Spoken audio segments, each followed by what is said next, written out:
अस्सलामुअलैकुम, good morning. क्या हाल है आप सब लोगों का? I hope and I am sure कि आप लोग बिल्कुल ठीक ठाक होंगे और फ्रेश नजर आ रहे होंगे, बिल्कुल मोहम्मद अकबर बाजवा की तरह। अकबर, आप thank you very much ma'am. को खास बात है, आज बहुत फ्रेश फीलिंग वेरी गुड। हाँ, नींद पूरी की है।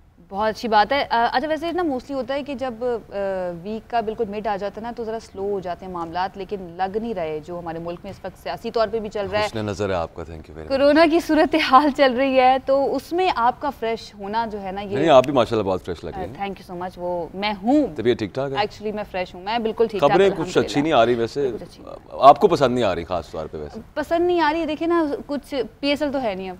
ये पीएसएल पे आपको पता है मेरी एनर्जी यहाँ पर पहुंची होती थी, लेकिन वो किसी से बर्दाश्त नहीं हुआ, तो उन्होंने कहा पीएसएल को ही खत्म कर देते हैं। तो अभी तो पीएसएल को ब्रेक लगी हुई है, लेकिन जो सियासी गहमा गहमी है उसको ब्रेक नहीं लग रही है। इसके अलावा जो सोशल इश्यूज हैं, जो नई नई खबरें आती रहती हैं, वो भी अपने नाज़रीन के साथ हम शेयर करते रहते हैं। बहरहाल, मैं अपना तारुफ करवाना भूल गई हूँ। मेरा नाम है आयशा यूसुफ। मोहम्मद अकबर बाजवा को तो आप जानते ही होंगे, नाम तो आपने सुना ही होगा। आज हम किन किन टॉपिक्स पे बात कर रहे हैं? आज सबसे पहले तो हम बात करेंगे, इस्लामाबाद हाई कोर्ट ने पाकिस्तान तहरीक इंसाफ का यूसुफ रजा गिलानी को जो सेनेट इलेक्शंस में नाल करवाने के लिए इस्तदा की थी, वो मुस्तरद हो गई। इलेक्शन कमीशन ऑफ पाकिस्तान पहले कर चुका है। उसके अलावा हम सबसे पहले इलेक्शन कमीशन ऑफ पाकिस्तान के हवाले से आयशा बात करेंगे। क्या ख्याल है वैसे, कैसा जा रहा है इलेक्शन कमीशन, जो सब मामला चल रहा है? अच्छा, ये मामला मतलब NA-75 टस्का का जो मामला था, वहां पर तो फौरन पूरी एक रात में एक्शन हो गया था। कल भी जो पीटीआई रहनुमा जब इलेक्शन कमीशन गए थे, उन्होंने भी ये कहा था कि हमें भी उन्हीं पैमानों पर परखा जाए ना जिस पैमाने पर NA-75 को परखा गया था। फौरी तौर पर इलेक्शन का लदम करार दे दिया था और अब ये कहा था कि दोबारा से वहां पर इलेक्शन होगा। तो फिर सवाल तो डू यू थिंक नाराज कर दिए इलेक्शन कमीशन ऑफ पाकिस्तान को, गवर्नमेंट ऑफ पाकिस्तान ने, वजीर आजम ने भी, वजीरों ने भी उनके खिलाफ तकरीरें कर इलेक्शन कमीशन एक इदारा है, इंडिपेंडेंट इदारा है, तो मेरे ख्याल से नाराजगी होना या कुछ भी होना इस चीज पर इफेक्ट नहीं होना चाहिए। जो भी वो फैसला करते हैं उनको कानून और इंसाफ के मुताबिक फैसला करना चाहिए। आज हमने इस पर बात करनी है। 12 मार्च को चेयरमैन सेनेट का इलेक्शन भी होने जा रहा है, उस सिलसिले में बड़ी मुलाकातें चल रही हैं। वैसे कमाल हो गया है, पाकिस्तान तहरीक इंसाफ ने JUI के मौलाना साहब को उन्होंने कहा जी हम डेप्यूटी चेयरमैन सेनेट आपको बना देते हैं। एग्जैक्टली, मतलब एक तरफ आप देखिए, एक तरफ आपकी लड़ाई है और डीजल मूव अच्छी है, लेकिन वो ये कहते हैं कि और वो ये सारे नाम आपको पता है पाकिस्तान तहरीक इंसाफ की तरफ से गए हैं मौलाना फजल रहमान को। दूसरी तरफ आप अपनी सियासत के लिए उसी पार्टी के एक रहनुमा को कहते हैं कि आप हमारे मौलाना साहब कहते हैं वैसे लड़ाने की कोशिश की, ये जानबूझ के उन्होंने बात की है। मेरी मुलाकात में तो हैदरी साहब कहते हैं मेरी मुलाकात में ऐसी कोई बात नहीं है, ये परवेज खटक साहब ने बाहर जाके तो मीडिया से इस तरह की कोई बात कर दी है, हमें जरूरत ही नहीं है वो। अच्छा, वैसे राना साहब ने बड़ी अच्छी बात की है, वो कहते हैं कि करना है चेयरमैन की हिमायत कर दें हमारे। ये बड़ी अच्छी बात है। अच्छा, एक और बात कल शिबली फराज साहब ने भी किया, मैं उनका इंटरव्यू देख रही थी। उन्होंने कहा है कि हम अब बाय द बुक नहीं चलेंगे, ठीक है, चेयरमैन सेनेट के इलेक्शन में, और हर बार आजमाएंगे अपने उम्मीदवार। इसका क्या मतलब होगा वैसे? इसका मतलब यही हो सकता है जिस चीज के वो अगेंस्ट थे, जिनको वो रोक रहे थे, मतलब ये मैं नहीं कह रही, लेकिन वो उसका मतलब तो ये बनता है कि हर बार आजमाएंगे। तो लेट्स सी कि क्या क्या हरबा वो आजमा लेते हैं। और उसके बाद क्योंकि मुझे लगता है कि इलेक्शन कमीशन उनको नजर आ रहा है कि कुछ नहीं कर रहा, तो फिर हम भी इस तरह के हरबे आजमा लेते हैं, तो बड़े अफसोस की बात है। बहरहाल, अगला जो हमारा टॉपिक होगा वो है हज़ारा यूनिवर्सिटी से मुतालिक एक एलामिया उसकी इंतजामिया की जानिब से जारी हुआ है, और ड्रेस कोड जो वहाँ पर स्टूडेंट्स पढ़ते हैं उनके लिए जारी किया गया है। इस पर कामरान मंगश साहब हमारे साथ मौजूद होंगे। इसके साथ साथ एक कम्युनिटी गाइड सिस्टम जो है वो मुतारिफ करवाया गया है पंजाब पुलिस की जानिब से। CCPO लाहौर साहब हमारे साथ इस पर मौजूद होंगे, उनसे भी जानेंगे कि ये सिस्टम क्या है और इसकी ज़रूरत क्यों पेश आई है। इसके साथ साथ कुछ स्पोर्ट्स की भी बात करेंगे और कुछ खिलाड़ी जो हैं, एथलीट्स जो हैं, उनसे भी आपकी मुलाकात करवाएंगे। सबसे पहले ECP की बात कर लेते हैं कि कहा यह जाता है वैसे कि अपने मुखालिफ को कभी कमज़ोर नहीं समझना चाहिए, और सियासत में तो ख़ास तौर पर आयशा हुकूमत ने ऑपोजिशन को कुछ हल्का लिया, आपको लगता है वैसे उसका नतीजा ये निकला है कि आगे यूसुफ रजा गिलानी साहब पहले जीत गए, 1-2 सीट्स पीपल्स पार्टी को एक्स्ट्रा मिल गई। अब और हल्का भी उनको लिया, उन दो जमातों को जो इतने अरसे से सियासत में है। खैर, सियासत में तो पाकिस्तान तहरीक इंसाफ भी है, लेकिन घाक सियासतदान उन दोनों पार्टीज के पास मौजूद है और उसका ये नुकसान हुआ है इनको थोड़ा सा। और आप नेक्स्ट लेट्स सी कि आगे हो गए थोड़े, हमारे तो पता नहीं क्या उन्होंने किया, लेकिन बहरहाल चलें, बाद में कुछ थोड़ा सा एतमाद का वोट लेके एतमाद बहाल भी हुआ है at the very same time. लेकिन यूसुफ रजा गिलानी साहब की जीत ने अब हुकूमत को बैकफुट पे भेजा है कि हुकूमत ने चेयरमैन सेनेट के इलेक्शन में ऑपोजिशन से बदला लेने के लिए अब हरबा इस्तेमाल करने का ऐलान किया है, वो जो आयशा आप बात कर रही हैं। शिबली फराज साहब ने कल ये ऐलान कर दिया। और अच्छा, आपको लगता है कि इस अगर हुकूमत जीत जाती है चेयरमैन सेनेट अपना बनवाने में, तो अपोजिशन डेफिनेटली जाएगी इलेक्शन कमीशन के पास और वहाँ पर जाके कहेगी कि इन लोगों ने ये कहा था कि हम हर बार आजमाने के लिए तैयार है। एक नई सियासी जंग आप देख रहे हैं इसके बाद अगर हुकूमत जीत जाती है तो? ये तो अब इलेक्शन कमीशन देख के पता चलेगा कि मतलब एक जगह पे अब उनका किरदार अब क्या है सेनेट के बाद, इलेक्शंस के बाद यूसुफ रजा गिलानी वाले मामले पे, वहाँ पे वो क्या कहेंगे। वो तो मरीम नवाज ने, आपको याद है ना, उन्होंने कहा था ये हमारी टिकट भी की है, हमारी टिकट भी किया, लेकिन इलेक्शन कमीशन ने कह दिया कि भाई सियासी नारों के ऊपर अगर ना अहल होने लगे तो फिर कोरम ही पूरा नहीं होगा। बहरहाल हुकूमत यूसुफ रजा गिलानी को ना अहल कराने और इनकी जीत का नोटिफिकेशन रुकवाने के लिए अब एड़ी चोटी का जोर लगा रही है। अली हैदर गिलानी की वीडियो की बात कर लें, इसके अलावा जो ऑडियो कॉल्स आई थी उनकी बात कर लें, उनको लेकर वो गए हैं जी इलेक्शन कमीशन में और उनकी बुनियाद पर वो ये केस जो है जीतना चाहते हैं, लेकिन इलेक्शन कमीशन ने तो फिलहाल उनको हरी झंडी दिखा दी है। ये मामला क्या रुख इख्तियार करेगा, इस पर बात करने के लिए हमारे साथ मौजूद हैं साबिक secretary election commission of Pakistan Kanwar Dilshad साहब। कंवर दिलशाद साहब, बहुत शुक्रिया हमें ज्वाइन करने के लिए। सबसे पहले तो ये बताइएगा कि पीटीआई की पिटिशन इलेक्शन कमीशन ने खारिज कर दी है और अब वीडियो में जो 3 MNAs थे उनकी नाअहली की बात की जा रही है, कितने चांसेस हैं आपके मुताबिक कि वो नाअहल हो जाएंगे? इलेक्शन कमीशन पाकिस्तान सही किया भाई, जिसके बारे में वीडियो बनी है उसको फरीक बनाएं और फरीक बनाने के बाद फिर हम देखेंगे। तो ज़ाहिर है अब ख़बर तो यही आ रही है कि वो उन्होंने फरीक बनाया है। जब फरीक बना के जब वो इलेक्शन कमीशन के सामने पेश होंगे तो फिर इलेक्शन कमीशन ऑफ पाकिस्तान जो क्रिमिनल एक्ट है उसके तहत कार्रवाई करने का मजाज है और इसके तहत उनको 3 साल से 5 साल की सज़ा भी हो सकती है। और ये क्रिमिनल एक्ट के तहत इलेक्शन कमीशन पाकिस्तान रिकमेंड करेगा सेशन जज कराची को भी इनके खिलाफ मुकदमा दर्ज किया जाए। तो ये एक बहुत बड़ा अच्छा खासा एक पंडोरा बॉक्स खुलेगा। लेकिन बहरहाल इन मेंबरान कौमी असम्बली को अगर अदालत के ज़रिए, कानून के ज़रिए अगर इनको सज़ा नहीं मिलती अपने असर रसूख की वजह से, अपनी दौलत की वजह से, तो फिर हमारे जो माशरे में जिन लोगों को इलेक्ट किया है तो उनका फ़र्ज़ बनता है कि उस अपने हल्के के लोग पूछें कि आपको हमने इसलिए कौमी असम्बली में भेजा था कि आप ब्लैकमेल लोगों को करें। सही। अच्छा सर, चेयरमैन सेनेट का इलेक्शन है 12 मार्च को, दिन थोड़े रह गए हैं, तो आपकी राय क्या है कि उससे पहले पहले ही यूसुफ रजा गिलानी साहब की जीत का नोटिफिकेशन रुक सकता है या फैसला आ सकता है इस जो दरख्वास्त है पीटीआई की? अगर हम सियाको से बाग के मुताबिक चलें तो उसमें यूसुफ रजा गिलानी साहब की जो है को उनका नोटिफिकेशन रोकना जो है उसका कोई जवाज़ नहीं बनता, कोई कानूनी जवाज़ नहीं बनता, इसलिए कि वो एक सेनेट के इलेक्शन में वो सेनेट पे इलेक्ट हो गए हैं। अब इलेक्शन कमीशन पाकिस्तान का नोटिफिकेशन भी कल ही करना है और 12 मार्च को उन्होंने बाकायदा जो भी को अपना सेनेट के चेयरमैनशिप के लिए वो उनको नामजद कर दिया गया उनकी पार्टी ने, तो अब इलेक्शन लड़ेंगे। तो ये सारे जो ऑडियो वीडियो से कोई शख्स जो है अहल नहीं, ऐसे तरीके से 24 घंटे के नोटिस में कोई नाहिल नहीं होता। अच्छा कंवर दिलशाद साहब, पीटीआई एतराज़ करिए कि डेस्का इलेक्शन की अगर बात की जाए वहाँ पर तो इलेक्शन कमीशन फौरी तौर पर एक्टिव हुआ था, पूरा इलेक्शन ही कलअदम करार दे दिया, तो फिर यहाँ पर क्या मसला है? यहाँ पर भी तो इसी तरह के इल्ज़ामात और कुछ वीडियोज़ भी सामने आई हैं, उसका नोटिस क्यों नहीं ले रहा election commission? Case supreme court में चला गया तो उन्होंने सारे देखना है और इलेक्शन कमीशन पाकिस्तान ने अपने डिफेंस में जो उन्होंने फ़ैसला किया तो वो भी तमाम हक़ाइक़ जो उन्होंने प्रिजाइडिंग ऑफिसरों से हासिल किए, सूबाई इंतज़ामिया के जो गुज़रांवाला सियालकोट थे उनसे तमाम स्टेटमेंटें ली हुई हैं मेरा ख़्याल है हमारी इतला के मुताबिक, और इसी तरह से उन्होंने तमाम जो प्रिजाइडिंग ऑफिसरों की स्टेटमेंट जो है पाकिस्तान टेली कम्युनिकेशन से भी ली है कि तमाम इनके बताएं वेयर अबाउट्स क्या हैं, उनके सारे मोबाइल जो है तमाम रिपोर्ट हमारी इतला के मुताबिक वो इलेक्शन कमीशन पाकिस्तान ने इकट्ठे कर लिए हुए हैं। तो वो अपने डिफेंस में सुप्रीम कोर्ट ऑफ पाकिस्तान में अपना मौक़िफ़ पेश करेंगे। तो अब हमारी honourable supreme court of Pakistan को देखना है, क्योंकि हमारे चीफ जस्टिस पाकिस्तान ने बार बार इलेक्शन कमीशन को बार बार उनको तवज्जो दिलाई कि आप आइन के आर्टिकल 218 के तहत अपनी कार्रवाई किया करें। आर्टिकल 220 आपके पास है, इसमें बेपनाह इख्तियारात हैं, आप पाकिस्तान की तमाम इदारों से मामलत हासिल कर सकते हैं। आइन का आर्टिकल 218 जो है वो शफाफ इंतखाबात, जानदाराना इंतखाबात, गैर जानबरा इंतखाबात, बग़ैर किसी हरास के जो खौफ व हरास के बगैर जो इलेक्शन करवाने की जो आइन के आर्टिकल 218 ने ज़मानत दी है उसके मुताबिक आप काम करें।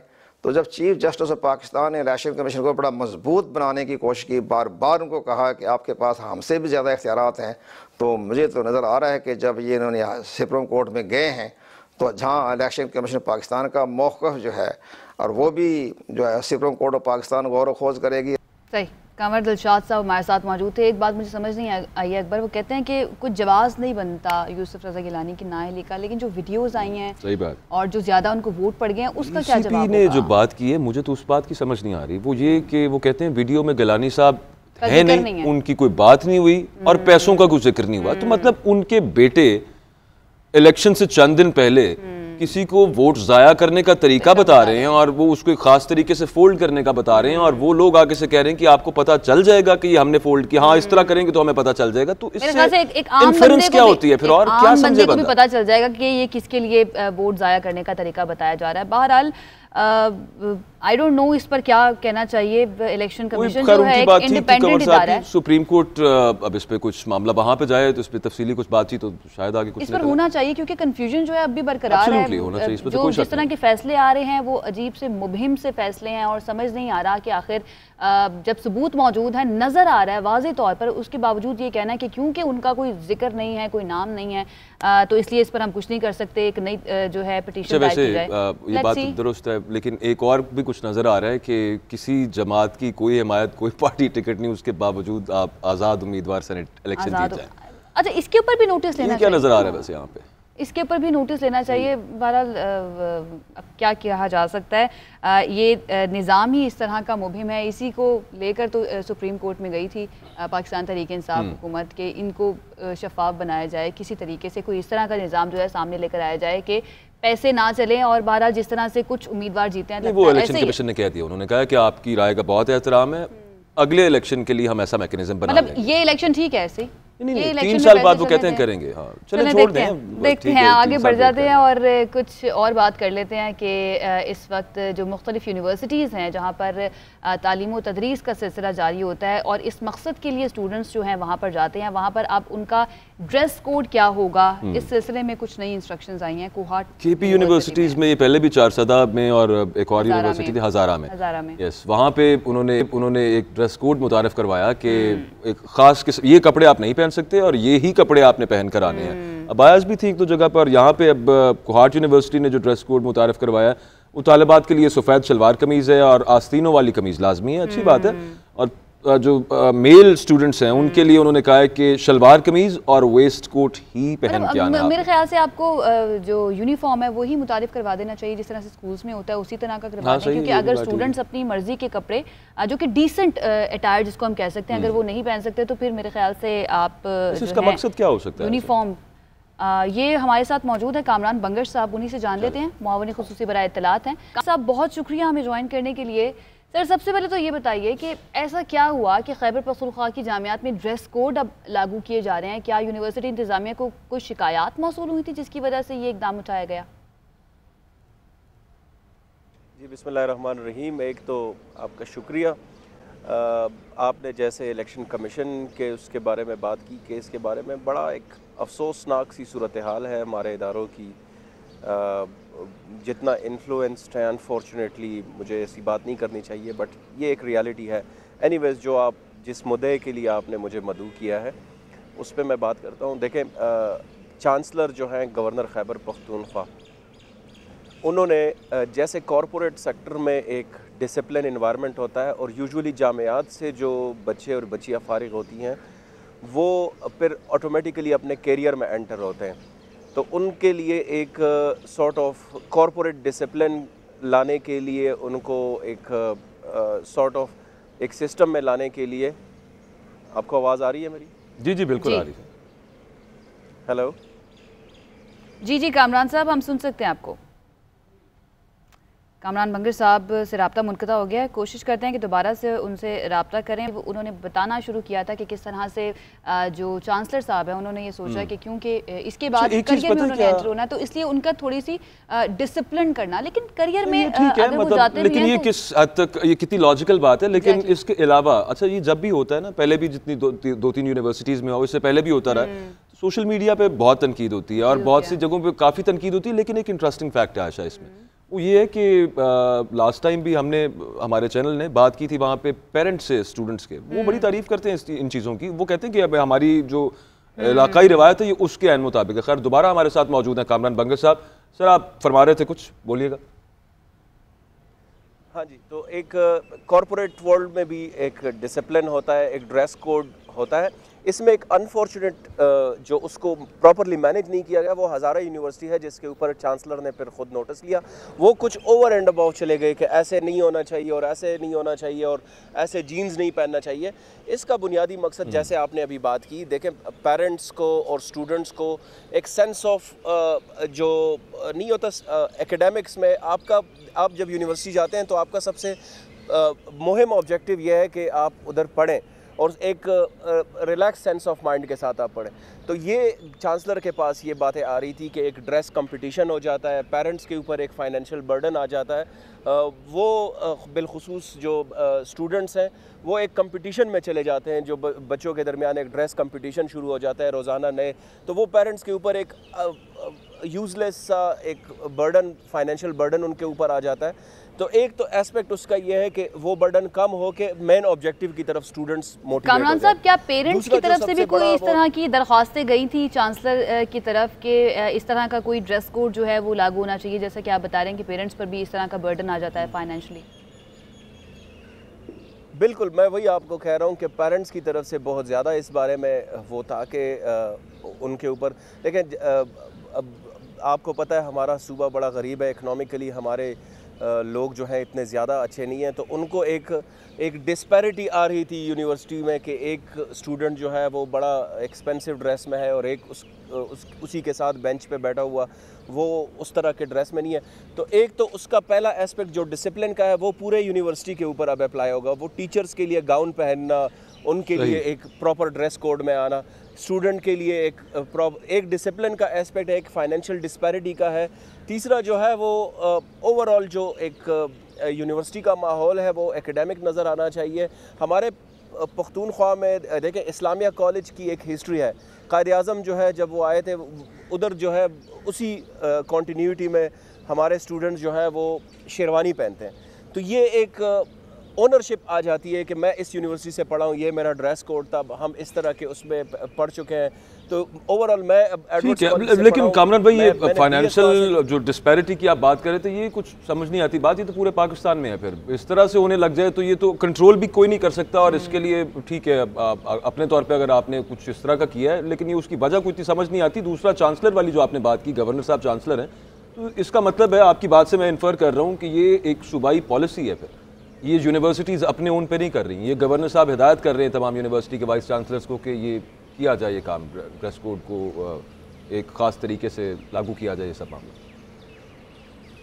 हाँ जी, ड्रेस कोड की पॉलिसी जो है वो गवर्नर चांसलर साहब की तरफ से आ चुकी है, तमाम यूनिवर्सिटीज़ को इंस्ट्रक्शंस जा चुकी हैं। सैनेट को चेयर करते हैं हर यूनिवर्सिटी के गवर्नर, उन्होंने ये इंस्ट्रक्शन दी है। एक ये इंस्ट्रक्शन है जो खैबर पख्तूनख्वा में जामियात में फ़ॉलो हो रहा है। दूसरा, जो हरासमेंट के केसेस आ रहे थे खैबर पख्तूनख्वा में, उसके हवाले से गवर्नर ने बड़ा क्लियर इंस्ट्रक्शंस ये दी है कि जो टीचर क्लास में पढ़ाएगा वो एग्ज़ाम नहीं कंडक्ट करेगा, क्योंकि वो फिर एक सिनेरियो ये क्रिएट हो रहा था कि अक्सर स्टूडेंट्स की तरफ से ये वो आ रहा था कि हरासमेंट वही टीचर्स करते हैं। तो उसके लिए भी गवर्नर ने ये पॉलिसी दी हुई है कि जो टीचर पढ़ाएगा एग्ज़ाम के लिए फिर आउटसाइड जो है एग्जामिनर आएगा। तो ये दो चीज़ें जो हैं वो ऑलरेडी खैबर पख्तूनख्वा में इम्प्लीमेंट हो रही है। सही। अच्छा कामरान साहब, एक आखिरी सवाल का जवाब मैं जानना चाहूँगी आपसे, वो ये कि स्टूडेंट्स को इस तरह से बाउंड कर देना कि आपने यही आपका ड्रेस कोड होगा, इस तरह के कपड़े पहन के आपने यूनिवर्सिटी में आना, आपको नहीं लगता कि उनकी फ्री थिंकिंग और प्रोग्रेसिव माइंड्स जो होते हैं स्टूडेंट्स के, उनकी राह में एक रुकावट के तौर पर ये सामने आएगा? क्योंकि इसके अंदर भी स्टूडेंट्स सोचेंगे, उनकी बहुत ज़्यादा एनर्जी इस चीज़ में भी जाएगी कि आखिर क्यों हमें रोका जा रहा है इस चीज़ से। पूरी दुनिया में कहीं नहीं है, पूरी दुनिया में कहीं नहीं है, ये पूरे पाकिस्तान में इवन कहीं नहीं है। राइट्स हैं उसके ऊपर किसी किस्म की कतगन नहीं लगा रहे। हम सिर्फ ये कह रहे हैं कि एक फाइनेंशियल डिस्पैरिटी ख़त्म हो जाए, एक डिसिप्लिन हो, जो एकेडमिक एनवायरनमेंट है उसी को हम आगे लेकर। कामरान साहब, जब भी कोई पॉलिसी बनाई जाती है ना तो उसको बैठकर सोचा जाता है, उस पर थिंक टैंक्स जो है ना काम करते हैं और ये देखा जाता है कि किस तरह से ये स्टूडेंट्स के लिए काम करेगा और किस तरह से स्टूडेंट की बेहतरी के लिए ज़रूरी होगा। क्या इस पर सोचा गया था? डाइवर्ट हो जाए और चीज़ों के ऊपर। तो मेरे ख्याल से पेरेंट्स की तरफ से अच्छा फीडबैक आ रहा है, स्टूडेंट्स की तरफ से अच्छा फीडबैक आ रहा है। ठीक, ठीक है, कामरान वंगर साहब हमारे साथ मौजूद थे। वो कह रहे हैं कि सिर्फ इस वजह से ही किया गया है कि एक तो डिसिप्लिन किया जाए, दूसरा फाइनेंशियल डिस्पैरिटी वाला मुझे समझ नहीं आया। मतलब फाइनेंशियल डिस्पैरिटी आप वैसे खत्म कर दें, आप लोगों के फाइनेंशियल हालात बेहतर करें और हर कोई वो बजाय इसके कि आप इसके ऊपर आप ये तो पूरी दुनिया में खत्म नहीं हो सकती और ना होती है आशा। और दूसरा ये कि देखिए स्टूडेंट्स से यूनिवर्सिटी से निकलकर प्रैक्टिकल लाइफ में जाना है, वहां पर तो उनको इस तरह की चीजें नहीं मिलेंगी ना, वहां पर भी तो उन्होंने किसी न किसी तरह से मैनेज करना है। तो यूनिवर्सिटीज जो हैं उसके लिए ट्रेन करती हैं कि आपने खैर जी ये शाह फरमान साहब का फरमान है तो बस वो बता दिया उन्होंने, गवर्नर साहब की तरफ से आया है तो ये अब एक पॉलिसी है और उस पे उन्होंने ये लिख के कह दिया यूनिवर्सिटीज को। अब आप उम्मीद रखें कि बाकी यूनिवर्सिटीज में भी इसको किया जाएगा। पॉलिसी के ऊपर सोचा गया होगा पहले कि मुझे मैं इससे डिसएग्री करता हूं जो कामरान वंगर साहब मैं भी डिसएग्री करती हूं। एक ब्रेक के बाद आपको बताएंगे। Welcome back. अब कुछ पुलिस की बात करते हैं। पुलिस से लोग बहुत खौफ खाते हैं हमारी यहाँ पे ख़ास तौर पे। नारे वहाँ पे बड़े बड़े दर्ज होते हैं लेकिन वो काम उनके अगेंस्ट हो रहा होता है। राइट्स बहुत से हैं आवाम के लेकिन वो उन्हें मिल नहीं रहे होते। पूरी दुनिया में ना पुलिस को देखकर ना आपको तहफ़्फ़ुज़ का एहसास होता है। हमारे मुल्क के अंदर उल्टा ही है, लेकिन इसे अब चेंज करने की कोशिश की जा रही है एटलीस्ट लाहौर में अभी जो मामला। बहुत अच्छी बात है। एक कम्युनिटी गाइड सिस्टम जो है वो मुतारिफ करवाया गया है। ये सिस्टम क्या है, किस लिए बनाया गया है, किस तरह से काम करेगा, हमारे साथ मौजूद हैं CCPO लाहौर गुलाम डोगर साहब। डोगर साहब बहुत शुक्रिया हमें ज्वाइन करने के लिए। सबसे पहले तो ये बताइएगा ये जो सिस्टम बनाया गया है कम्युनिटी गाइड के नाम से, ये सिस्टम के बुनियादी मकासद क्या है और ये कैसे काम करेगा? देखें बेसिकली जब हम थाना कल्चर की बात करते हैं तो बेसिकली ये थाना कल्चर जो है ना वो एक हेजिटेशन है जो लोगों के दिलों में एक वो फियर कह लें कि वो लोग थाने जाते हुए घबराते हैं। तो जब हम कम्युनिटी पुलिसिंग की बात करते हैं तो basically it is a concept कि आप कम्युनिटी और पुलिस के दरमियान में जो है ना सारे के सारे जो डिस्टेंसेस है उनको ख़त्म करके दोनों को आप यकजा करने की कोशिश करते हैं, उनको एक दूसरे के साथ एनहांस करने की कोशिश करते हैं, उनको रीइंफोर्स करते हैं एक दूसरे को। तो ये कम्युनिटी पुलिसिंग का पहला स्टेप ये है कि at least people should not feel hesitant to go to a police station. So उसके लिए फिर हमने ये जो सिस्टम डिवाइस किया उसमें ये है कि we have a community guide जो कि थाने के गेट पे प्रेजेंट होगा और anybody who wants to go to the police station for any जो भी जिस मकसद के लिए वो जा रहे हैं तो वो उस मकसद को फैसिलिटेट करे। अब ये जो कम्युनिटी गाइड जो है ना ये although he is in uniform लेकिन ये कम्युनिटी की नुमाइंदगी कर रहा है, कम्युनिटी की रिप्रेजेंटेशन दे रहा है, ये कम्युनिटी को प्रेजेंट कर रहा है। तो बेसिकली ये कम्युनिटी का आदमी है जो कि पुलिस थाने में लोगों की कम्युनिटी की फैसिलिटेशन के लिए उनकी सर्विस के लिए हमने मौजूद रखना है। थाने पे जब भी कोई इंडिविजुअल आता है किसी भी पुलिस असिस्टेंस के लिए तो ये उनको रिसीव करेगा, उनसे पूछेगा कि पुलिस उनकी क्या मदद कर सकती है और उसके बाद फिर उस मदद को फैसिलिटेट करने के लिए अगर उसका SHO से काम है, फ्रंट डेस्क पे काम है, मुहर्रिर के साथ काम है, ड्यूटी अफसर के साथ काम है या किसी तफ्तीशी अफसर के साथ काम है तो वो उसको लेके जाएगा ताकि बिला हेजिटेशन बिला कोई मतलब एक वो जो ख़तरा होता है या अपने फियर के विदाउट कोई भी इंडिविजुअल थाने के पास जाके अपना काम जो है ना कैन गेट डन। सही। अच्छा डोगर साहब इससे पहले भी कुछ सिस्टम्स थे, रिपोर्टिंग रूम का मामला था, फिर फ्रंट डेस्क का एक सिस्टम लाया गया, उसके अलावा मॉडल थानों की कभी बात हुई, उनमें से कुछ बंद हो गए, कुछ अब भी जारी हैं। ये सिस्टम आपको लगता है कि लॉन्ग टर्म चलेगा? देखें हमने तो इसको जो लॉन्च किया है तो इसको लॉन्ग टर्म के लिए ही लॉन्च किया है। ऑब्जेक्टिव इसका यही है कि ये इंशाल्लाह ताला ये जो इनिशिएटिव है ये चलता रहेगा। और देखें कि अगर लोगों को फैसिलिटी मिलती है, ये लोग फैसिलिटेट होते हैं इस फैसिलिटी से, तो मैं समझता हूँ कि ये बिल्कुल लॉन्ग टर्म चलना चाहिए। लोगों का थाने पे आना एक कंफर्टेबल एक्सपीरियंस होना चाहिए और ये मैं समझता हूँ कि ज़ाहिर है मैं नहीं कहता कि ये कोई 100% आइडियल सिस्टम हो जाएगा। इसमें थोड़ी बहुत हिकअप्स होंगी, थोड़ी बहुत चीज़ें हमें फाइन ट्यून करने की ज़रूरत पड़ेगी, इसको ऑब्ज़र्व करना पड़ेगा, स्टडी करना पड़ेगा, फिर 1 महीने के बाद थोड़ी बहुत इनिशिएटिव में चेंज लेके आएंगे। तो ये बिल्कुल that is part of the process जो कि होना चाहिए इसको इम्प्रूव करने के लिए। अच्छा सर, इस सिस्टम की मौजूदगी से क्या थानों में किसी के काम में कोई मुदाखलत होगी, जैसे कि SHOs मुहर्रिर होते हैं, फ्रंट डेस्क होते हैं, क्या उनके इख्तियारात में कोई कमी होगी इनके होने से? नहीं बिल्कुल भी नहीं। देखिए ना मैंने पहले भी इसके कहा था कि जो हमारा जो SOP हमने इनके लिए डिज़ाइन किया है उसमें इनका काम इनकी बिल्कुल भी इनकी ड्यूटी का हिस्सा नहीं है कि किसी काम में इंटरफेयर करें, ना इंटरफेरेंस उन्होंने करनी है, ना इनका काम किसी की जासूसी करना है। Basically they will be in the police station to facilitate the public general community. तो इनका काम इंटरफेरेंस करना है ही नहीं. तो I don't think anybody should feel threatened कि इनकी वजह से मुहर्रर का काम उसकी इंटरफेरेंस होगी या SHO के काम में इंटरफेरेंस होगी. यस, एक जनरल ओवरऑल जो कल्चर है थाने का, उसके ऊपर मैं इनसे डेली रिपोर्ट ज़रूर मांगूंगा कि मुझे बताएं कि किसी के साथ कोई बदतमीजी ज़्यादती ना हुई हो, क्योंकि they will not be reporting to the SHO, they will be reporting directly to the SSP admin. तो सर इनकी ये जो कम्युनिटी गाइड्स हैं, इन्हें गाइड किसने किया है, सिलेक्शन कैसे की गई है इनकी?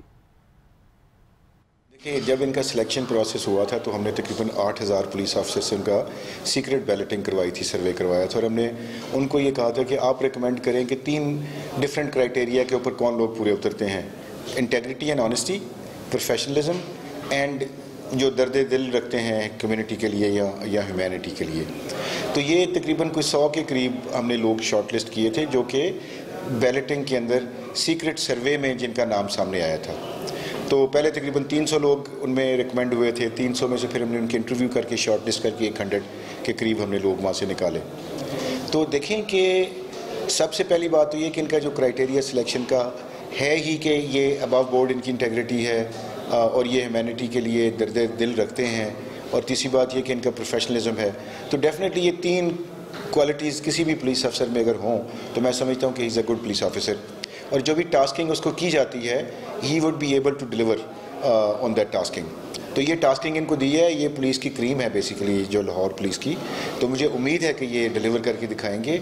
इनको हम स्टाइपेंड भी दे रहे हैं थोड़ा सा फैसिलिटेट करने के लिए, ताकि ये एक डिस्पेंसर के अंदर पानी की बोतल भी हो जो कि लोगों को पानी सर्व कर सकते हों, किसी को चाय भी पूछ सकते हों, और उनकी अच्छी रिप्रेजेंटेबल जो है इनकी यूनिफॉर्म्स हों, गुड लुकिंग हों, ताकि आने वाले लोग को, जो भी कम्युनिटी का इंडिविजुअल यहाँ पे आता है, ही शुड फील कि he is dealing with an educated person, well dressed person and a person who is like जिसके साथ वो एक अपने आप को रिलेट कर सकते हैं. अच्छा डोगर साहब, माजी में हमने देखा था कि कई अच्छे कम्युनिटी पुलिसिंग के प्रोजेक्ट्स जो थे वो फंड्स ना होने की वजह से बंद हो गए थे. तो इन कम्युनिटी गाइड्स का माहाना बजट क्या होगा? इसके लिए कोई ख़ास अलहदा से बजट रखा गया है? देखिए, ये हमारी जो है ना एक वो मिसलेनियस जो हमारे पास फ़ंड्स होते हैं, इनमें से इनको फ़ंड्स मिलेंगे, और कोई फ़ंड्स बहुत ज़्यादा ज़रूरत नहीं है इसके लिए. देखें, प्रॉब्लम ये है कि to deliver a service with the limited resources, that is a challenge. Pakistan developing मुल्क है, डेफिनेटली हमारे पास वो सारे रिसोर्सेज नहीं है जो अमेरिका या बरतानिया में होते होंगे. तो हमने अपने गिवन रिसोर्सेज के अंदर रह के ये पब्लिक को सर्विस डिलीवरी देनी है, और यही बहुत बड़ा चैलेंज है. तो this is what we need to do. और इसमें जो बहुत ज़्यादा फंड्स की ज़रूरत भी नहीं है. बेसिकली महीने के कोई 5-6 हज़ार रुपया पर पर्सन जो है ना हमें मेरे ख्याल से इसमें देंगे इनकी यूनिफॉर्म मेंटेनेंस अलाउंस के लिए, और छोटी मोटी जो है ना वो एंटरटेनमेंट अगर को आता है तो उनको पानी का गिलास और डिस्पेंसर और जो बॉटल जो पानी की होती है उसको सर्व करने के लिए. तो I think it's not an expensive initiative. It can be done and it is going to be done इंशाल्लाह ताला. सही, बहुत शुक्रिया. गुलाम महमूद डोगर साहब हमारे साथ मौजूद थे, CCPO लाहौर. कम्युनिटी की रिप्रेजेंटेशन बहुत ज़्यादा ज़रूरी है और उसके लिए इकदाम उठाया गया है. तो आई होप ये प्रोजेक्ट कामयाब हो. और गुड लुकिंग, दर्द दिल रखने वाले और आला अक़दार वाले, मतलब आप, मेरा तो थाना जाने का दिल कर रहा है कि मैं क्रीम कह दिया उन्होंने कि ये माशाल्लाह, अल्लाह करे ऐसे ही हो. मतलब हाँ, क्रीम तो है, मतलब वो इतने 8000 में से जो सिलेक्ट किए हैं सिर्फ 100 के करीब. यहाँ पे ये बात भी अहम है कि ये पुलिस में से ही सेलेक्ट किए गए हैं. तो बहरहाल हैं तो वो पुलिस ऑफिसर, ये किसी दिन थाने जाके चेक करते हैं कि हाँ वहाँ पे जाके आपसे ना हम जरा नहीं सिर्फ बंदा वहाँ पे सिर्फ देखने के लिए, लेकिन बहुत अच्छा एकदम है. एनीवेज मतलब लोग डरे ना. ब्रेक के बाद वापस आएंगे तो कुछ मजीद अहम टॉपिक्स हैं, उन पर बात करेंगे. हमारे साथ रहिए. Welcome back. और इस आखिरी हिस्से में हम कुछ बात कर लेते हैं जी. इस वक्त मुल्क में कोरोना की जो सूरत हाल है उससे मुतालिक आहिस्ता आहिस्ता केसेस जो है ना अकबर वो दोबारा से बढ़ना शुरू हो गए हैं. कह रहे हैं पूरी दुनिया में इस वक्त. NCOC का इजलास भी आज होना है और एक्सपेक्ट किया जा रहा है कि कोई बड़े फैसले हो सकते हैं. हो सकता है स्कूल्स भी दोबारा से बंद हो जाएं. जो अभी 10 बजे की पाबंदी जो है अक्सर जगह से ख़त्म की गई थी. इसके अलावा जो शादी हॉल्स थे उनको इजाज़त दे दी थी कि वो इंडोर जो है शादियां भी कर सकते हैं. तो उस पर भी नज़रसानी की जा सकती है. बहरहाल मुल्क भर की तरह कराची में भी आज से 60 साल से ज़ायद उम्र के लोगों की वैक्सीनेशन जो है वो शुरू की जा रही है, जो कि बहुत ही ज़बरदस्त खबर है. इस बारे में मज़ीद जान लेते हैं न्याज़ अली से कि वहाँ पर किस तरह के इंतजाम किए गए हैं. न्याज़. वफाकी हुकूमत और NCOC के फैसले के बाद बिलाखिर मुल्क भर में जो ज़ईफ़ लोग हैं या जिनकी उम्र 60 साल से ज़ायद है उनके लिए चाइनीज़ कंपनी साइनोफार्म की जो वैक्सीन है उनका देने का सिलसिला जो है बाकायदा तौर पर शुरू हो चुका है। कराची शहर की अगर हम बात करें तो यहाँ पर 10 वैक्सीनेशन सेंटर है जो पहले मरहले में कायम हो गए थे। उन्हीं सेंटर में लोगों की रजिस्ट्रेशन के साथ साथ आज से जो है वैक्सीनेशन का अमल जो है वो शुरू हो चुका है, जबकि सूबे भर में 29 मराकज़ है जहाँ पर ये वैक्सीन जो है वो दी जा रही है। हाल के दिना हाल के जो सर्विस अस्पताल है उसके मातहत ये सेंटर कायम किया गया है। हम यहाँ पर देख रहे हैं कि लोगों की बड़ी तादाद है जो सुबह से यहाँ पर जो है वो आ चुकी है और उनकी रजिस्ट्रेशन जैसे पहले ही जो तरीक़ाकार है उसके तहत जो है हो चुकी है। लोग यहाँ पर आ रहे हैं उसी तरीक़ाकार के तहत उनकी तमाम बीमारियों की जाँच पड़ताल और उनकी जो बुनियादी टेस्ट है उसके बाद जो है यहाँ पर वैक्सीन जो है वो लगाई जा रही है। ज़्यादातर उम्र के लोग के ये अफराद वैक्सीनेशन का अमला आज से बाकायदा तौर पर शुरू हो चुका है। न सिर्फ कराची बल्कि सूबे भर और मुल्क भर में जो 60 साल से ज़्यादा उम्र है उनको ये वैक्सीन जो है वो लगाई जा रही है। जी ठीक है, बहुत शुक्रिया न्याज, हमें अपडेट कर रहे थे। ये 2-3 चीज़ें बहुत इंपॉर्टेंट है आयशा वैक्सीनेशन के हवाले से, ख़ास तौर पे एक यहाँ पे जो इंपोर्ट करनी है प्राइवेट सेक्टर को थोड़ा सा कैप करनी है प्राइसेस। यहाँ पे 20-20 हज़ार की वैक्सीनेशन प्राइवेट सेक्टर लगा रहा है। अच्छा, शुरू हो गया है? हाँ, हो गया है बिल्कुल। और जो स्पुतनिक है वो डिले हो गई है वहाँ से, तो इसको थोड़ा सा NCOC मेरे ख्याल इस पर भी यकीनन गौर करेंगे कि अब दुनिया में तीसरी वेव चल रही है, यहाँ पे बहुत जरूरी है कि अक्सर मानता नहीं है जब भी मेडिसिन की प्राइसेस की बात आती है। लेट्स सी इस पर क्या NCOC आज फैसला करता है। इसके साथ ही वक्त खत्म हो गया है। कल एक मरतबा फिर से हाजिर होंगे कुछ नए अहम टॉपिक्स के साथ। तब तक के लिए अपना ख्याल रखिए, हमें इजाजत दीजिए। अल्लाह हाफिज़।